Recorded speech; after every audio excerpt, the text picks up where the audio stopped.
especially our brethren. He says, you also as living stones, verse 4, coming to him as to a living stone, rejected indeed by men, but chosen by God and precious. So he was rejected by men, but he was chosen by God, which means what? Well, if I'm chosen by God and even rejected by men, what should I be worried about? What should influence me and impact me more? The fact that these people have rejected me or that he has chosen me? Because I would suggest to you that he has chosen you, men will reject you. If he's for you, that means they're against you. You know? It just seems that way to me. All right?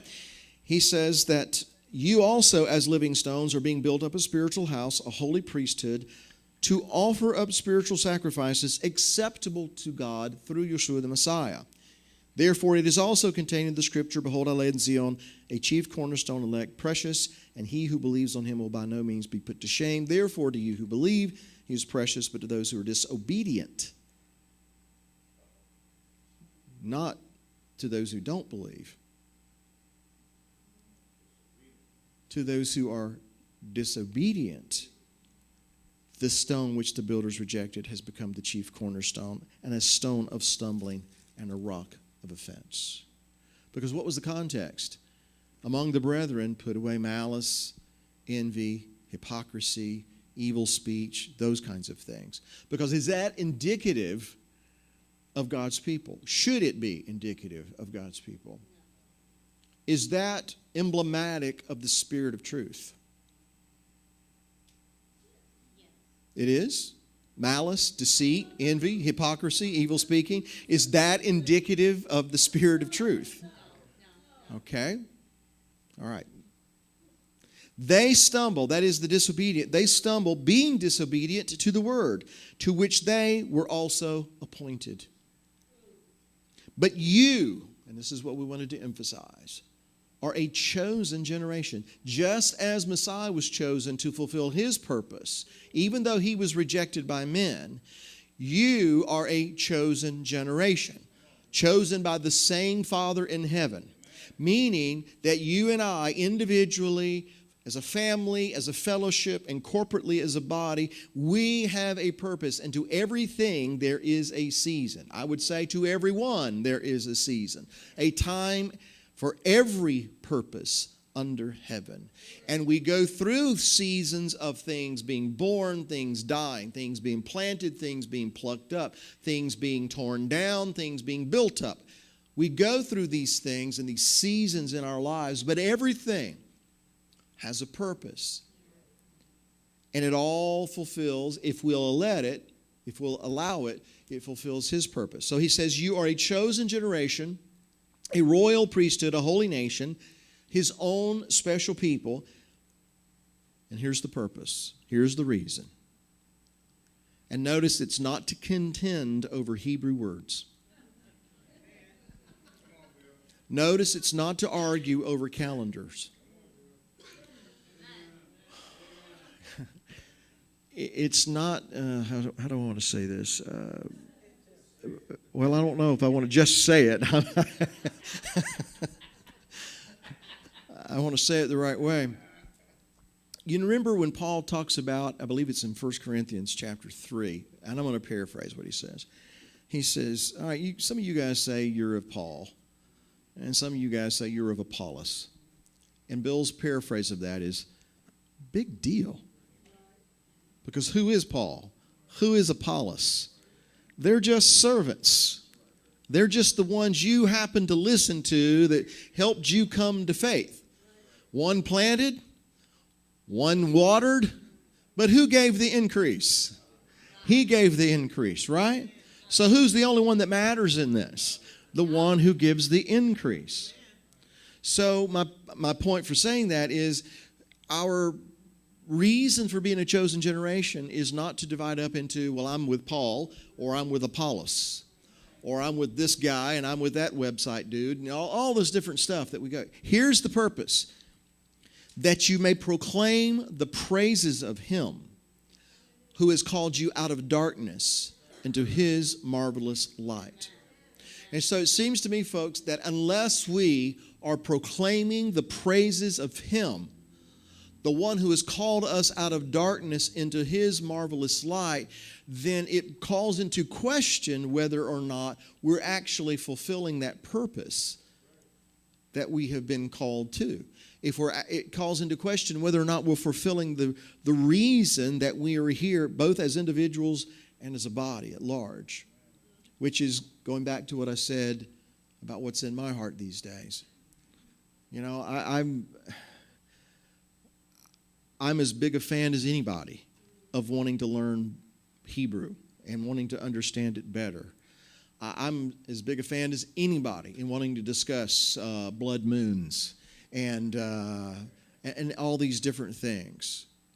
However, I can get too focused on the how that I overlook the why.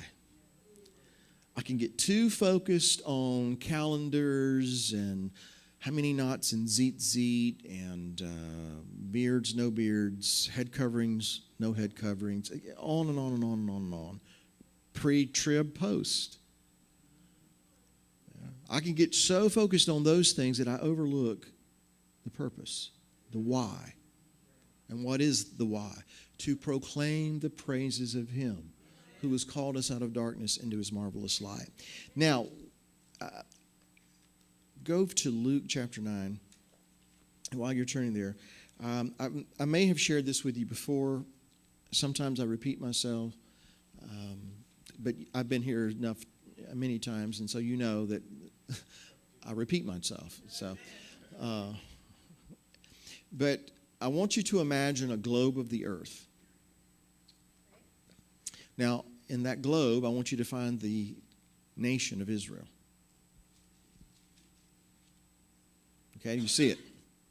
Okay? Where is it on the globe? Right in the center. So I want you to notice that the Creator chose to place His people right in the middle of the earth. And now, if you move in a little closer in your mind's eye and you find the nation of Israel, look at the neighborhood.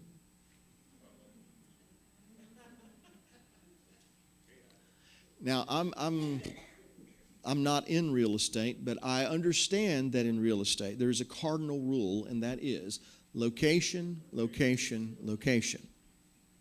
So considering that, look at the neighborhood that God picked for His people. Where did He put them? Right in the middle of probably the worst neighborhood on the face of the earth. And you know why He did it? So that His people would proclaim the praises of Him who has called us out of darkness into His marvelous light. In fact, what we read from Peter just a moment ago was Peter echoing, almost quoting verbatim, what God told Moses to tell the children of Israel in Exodus 19 when He said, "You saw what I did unto the Egyptians, and how I bore you unto myself upon eagle's wings. Now, if you will indeed hear my voice and keep my covenant, then you shall be a peculiar treasure unto me above all peoples, for all the earth is mine. You will be a kingdom of priests and a holy nation," a set-apart nation that is to do what? To be a light to those nations, to proclaim the praises of Him who's called you out of the darkness of Egypt and brought you into His marvelous light. And so to fulfill this purpose, I'm going to put you right in the middle, not of those who like you, but I'm going to put you right in the middle of those who hate you. Why? Because you see, we are not just to be a light to those that agree with us. I think Messiah has something to say along these lines. Don't be nice to just the folks that agree with you, because even the Gentiles do that. So big deal if you're nice to people who agree with you. But you are called to be nice and to be a witness to those who hate you, who disagree with you, who would rather see you dead as much as look at you. That's what we're called to be. And so then He sets them in the midst of the earth. In fact, the word Mediterranean, as in the Mediterranean Sea, means Middle Earth. He put them in the middle of the earth. When Jacob stretched out his hands and blessed Manasseh and Ephraim, He said, "Let them grow up into a multitude in the midst of the earth." David said, you prepare a table for me in the presence of mine enemies. Why? Because our purpose is to be a light not just to those who agree with us, but to be a light and especially to those who disagree with us, those who hate us. When there was darkness in Egypt, so much so that a person did not venture out of their home for 3 days, yet in Goshen, there's light. Because he was making a point. He was making a point to the nations that these are my people and I am their God. And you'd be better off if you decided to be part of my people and make me your God and join the family. But it was also making a point to his people that I'm able, he would say, to set a division between Egypt and between Israel, so that when the plagues are destroying the fields and the livestock and the orchards of Egypt, that I am able to defend you right in the midst of that.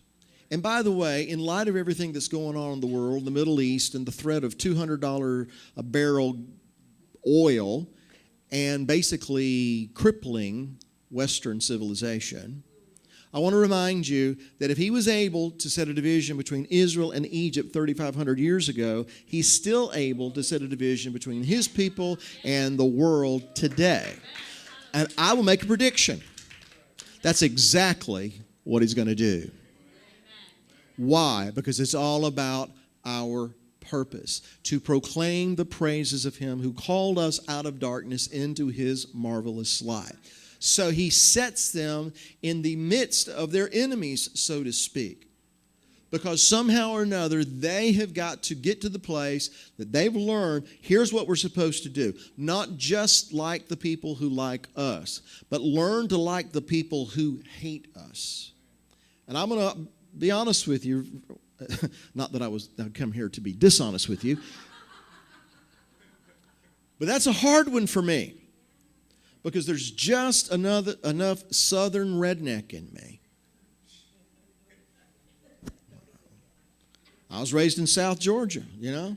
I grew up on grits, collard greens, and sweet tea. You know, and there's just enough southern redneck in me. When you tick me off, yeah, I am. And so I'm kind of coming through this process now that the things that really agitate and grate on my nerves and really set me off are the things he keeps bumping up against me day after day after day after day. Because our purpose is to be a light to all those that hate us. We are a city set upon a hill which cannot be hidden. We're to be that light. We're to be that salt. And guess what? If the salt doesn't do what it's supposed to do, that is, it has lost its saltiness, then what good is it? It's good for nothing. And it ends up being tossed out into the street and trampled underfoot. Right? Because it's not doing what it's supposed to be doing. So now, Luke chapter 9, because we're talking about purpose. If we all agree that each and every one of us have a purpose, then perhaps it's incumbent upon us to discover what that purpose is. Now, corporately, it's easy to see, right? But individually, beyond just the fact that we're to be a light to the nations, beyond the fact that we're to be his witnesses, it gets down into the nitty-gritty of what's my purpose as an individual. Here's what we want to know, the how. We want to know step by step by step. We want to be able to check it off. Okay, A, that's accomplished. B, that's accomplished. C, that's accomplished. How many of you have been reading the Bible long enough to realize that there are some things that he commands us that he does not give us a checklist to go by? Amen. That's right.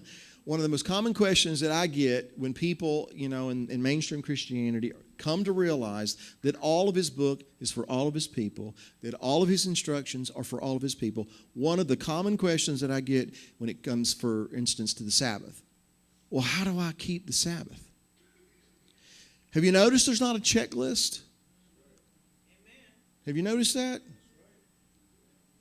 There's some general instructions, but there's no checklist that says if you do A and then you do B and then you do C and then you do D, then you've kept the Sabbath. You've observed the Sabbath. There is no checklist. It's as if he left things ambiguous and vague on purpose.